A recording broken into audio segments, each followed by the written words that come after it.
Ansa, papastem tsikasun.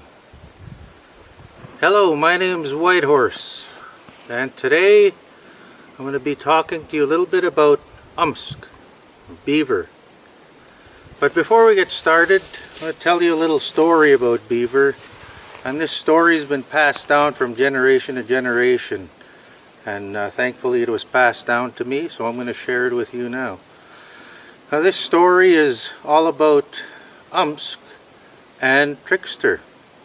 So right now, unfortunately, I can't say the name of Trickster because the snow has left the ground, and we are taught that as soon as the snow is gone, we're not to say his name. So we'll just call him Trickster.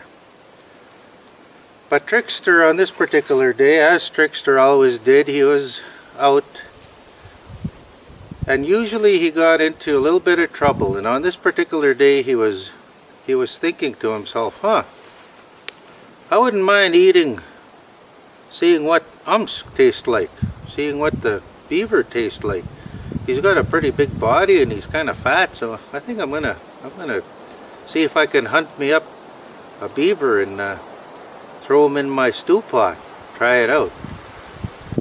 So Trickster started following the beaver dams and going to where was eating, just like here, and wherever he saw, anywhere where there was signs of around, he decided to stop there and wait. However, of course, back then all the animals, they talked to each other, and the muskrat had heard about Trickster going out and gonna go try and kill a beaver. So of course didn't like this one bit, and was pretty powerful.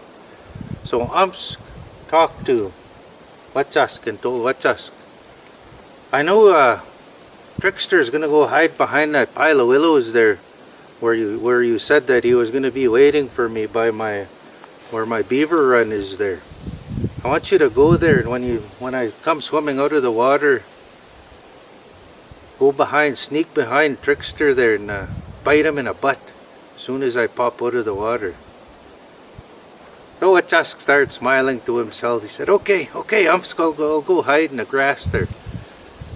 So Wachask went sneaking around to where Trickster was hiding behind the willows, and very quietly he snuck up behind Trickster and he got ready. So along came He was swimming in the water, dove under, popped his head up, and he was about to come up his beaver run.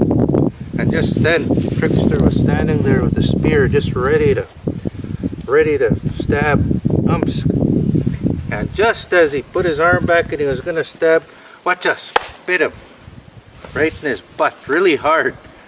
Oh, Trickster jumped up. Ouch, what are you doing? And just still kept trying to bite at his butt there, chasing Trickster around, and finally Trickster just took off running.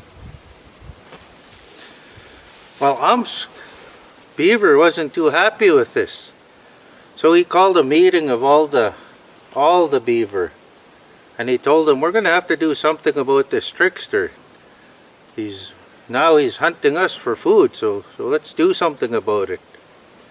So all the beaver set to work that night, and they started building huge dams.